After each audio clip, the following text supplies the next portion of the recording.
नमस्कार मित्रों, mastermind coaching classes में आपका पुनः एक और बार बहुत बहुत स्वागत है। और मैं हूं आपका शिक्षक अरमान जैन। आज हम लोग 10वीं कक्षा का गणित अध्याय 3 के 3.3 का प्रश्न क्रमांक 1 का चौथा प्रश्न लेकर आए हैं, फोर्थ प्रश्न लेकर आए हैं। तो उम्मीद है कि आप लोगों को पिछले सवाल समझ में आए होंगे और आप लोगों की कमेंट देखकर मुझे अच्छा भी लग रहा है। चलिए ठीक है, तो हम लोग बिना समय वेस्ट किए हमारा सवाल प्रारंभ करते हैं। अब यह सवाल थोड़ा सा अजीबोगरीब है, कहें तो यह सवाल पॉइंट में है, अर्थात हमें इस पॉइंट को यहाँ से हटाना पड़ेगा। तो चलिए मैं हल करना स्टार्ट कर रहा हूँ। सबसे पहले मैं लिख रहा हूँ 0.2x प्लस 0.3y इक्वल 1.3। अब यह सवाल आपकी सुविधा के लिए दो तरह से हो सकता है। यहाँ तो आप पूरी समीकरण में 10 का गुणा कर दें, या सबसे बेहतर तरीका है, मैंने यहाँ से पॉइंट हटाया, नीचे कितना आया 10, मैंने यहाँ से पॉइंट हटाया, नीचे कितना आया 10, यहाँ से पॉइंट हटाया, नीचे कितना आया 10। बड़ा इजी था, सबको समझ में आया होगा। अब यहाँ पर क्या बचा है, 2/10x 3/10y और 13/10। ठीक है, अब इन दोनों का हमें लघुत्तम लेना पड़ेगा। चलिए, तो हमने इन दोनों का लघुत्तम लिया, तो आपको पता है कि लघुत्तम इन दोनों का 10 ही आया है। इन दोनों का लघुत्तम जब संख्या एक जैसी हो तो लघुत्तम वही का वही आता है, और ऊपर वाला ऐसा का ऐसा ही। 2x प्लस 3y बराबर 13/10। 10 से 10 यहाँ पर हम लोग कैंसिल करेंगे, तो यहाँ पर बचेगा 2x प्लस 3y बराबर 13। यह है हमारी समीकरण 1, यह है हमारी इक्वेशन फर्स्ट। उम्मीद है इतना समीकरण 1 बनाना आप लोगों को आया होगा। अब हम आते हैं, अगली समीकरण है हमारी, उसने दिया था अब 0.4x प्लस 0.5y इक्वल 23। इसको भी हम इसी तरह से सॉल्व करेंगे। यहाँ से पॉइंट हटाया तो नीचे आया 10, यहाँ से हमने पॉइंट हटाया तो नीचे आया 10, यहाँ से हमने पॉइंट हटाया तो नीचे आया 10। सेम वही तरीका, 4/10x 5/10y 23/10। फिर हम इसका एलसीएम लेंगे, तो इसका एलसीएम 10 ही आया है, और ऊपर वाला ऐसा का ऐसा ही रहेगा, और 23/10। 10 से 10 यहाँ पर पुनः कैंसिल हो चुका है, तो हमारा बचेगा 4x प्लस 5y बराबर 23। ये हमारी हो चुकी है इक्वेशन सेकंड। मुझे उम्मीद है कि इक्वेशन फर्स्ट और इक्वेशन सेकंड तक आप लोगों को अच्छी तरह से समझ में आया होगा। चलिए, अब जैसा कि हमारी समीकरण 1 2x प्लस 3y बराबर 13 बन चुकी थी, 4x प्लस 5y बराबर 23 बन चुका था, अब हमें इनको प्रतिस्थापन विधि से हल करना है। अब मैंने आपसे कहा था अकेला देखना है, अकेला कुछ भी नहीं है, तो अब हम यहाँ इनके साथ अकेला निकालने का कार्य करेंगे। तो हम लोग समीकरण 1 से x का मान निकालने पर, चलिए पूरा ध्यान यहीं पर रहेगा।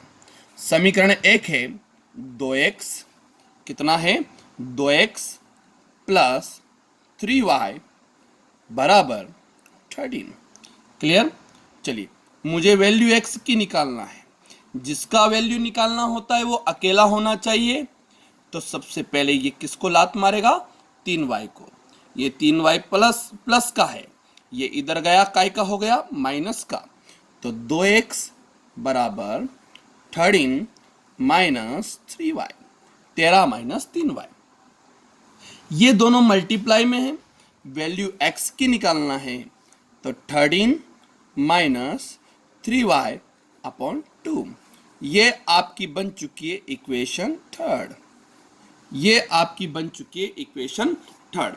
अब हमारी इक्वेशन थर्ड बन चुकी है। अब हम x का मान, अब आप लोगों से पूछना चाहूंगा, अपने मन में आप लोग आंसर देंगे कि हम x का मान समीकरण 1 में रखें या समीकरण 2 में रखें।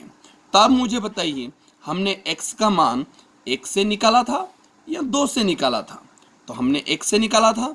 तो मैं आपको बता चुका हूं कि हम जिससे निकालते हैं उसमें कभी भी मान नहीं रखते। तो हम x का मान समीकरण 2 में रखेंगे। x का मान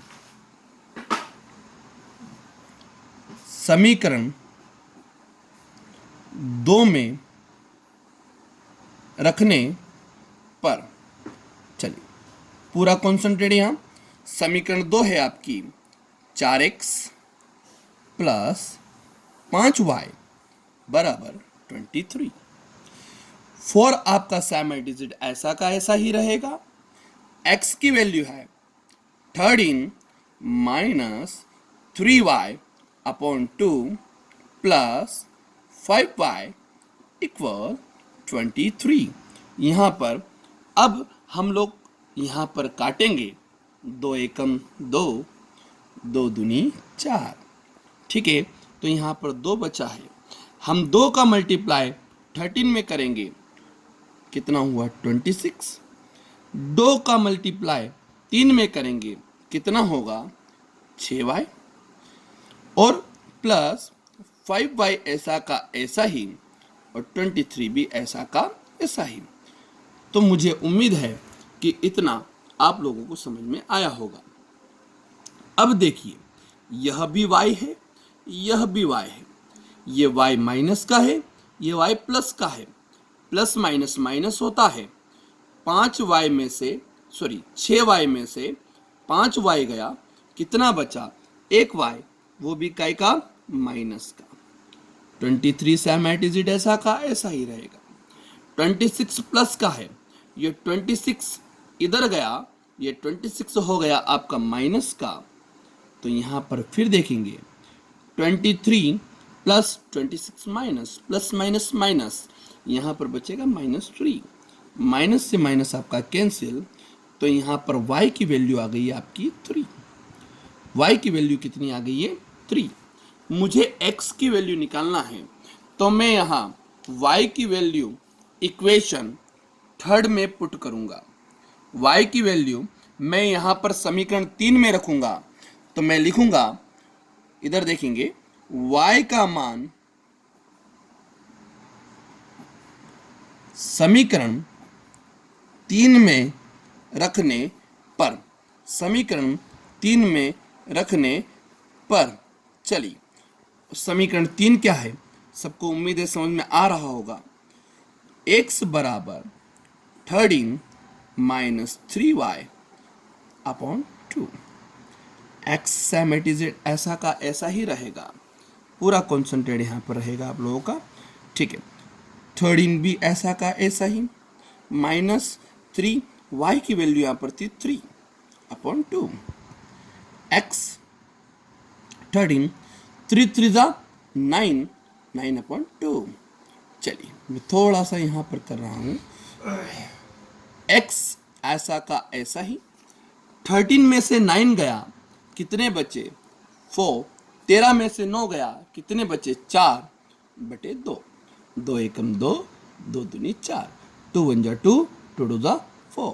तो यहाँ पर x की वैल्यू आ गई आपकी 2।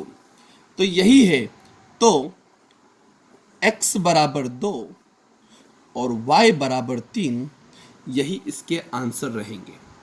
तो मुझे उम्मीद है कि आप लोगों को अच्छी तरह से समझ में आया होगा। अगर आपको कहीं पर भी किसी तरह की समस्या आती है तो आप हमें कमेंट बॉक्स में ज़रूर बताएं। आप हमारे चैनल को लाइक करें, सब्सक्राइब करें, शेयर करें, ताकि ज़्यादा से ज़्यादा आपके मित्रों को, अन्य विद्यार्थियों को इसका फ़ायदा मिले। आने वाले समय में मैं आपको अध्याय 3 के और परीक्षा में कई महत्वपूर्ण प्रश्न उपलब्ध कराऊंगा, ताकि आप लोग अच्छे से अच्छा परसेंट बना सके। ठीक है, धन्यवाद।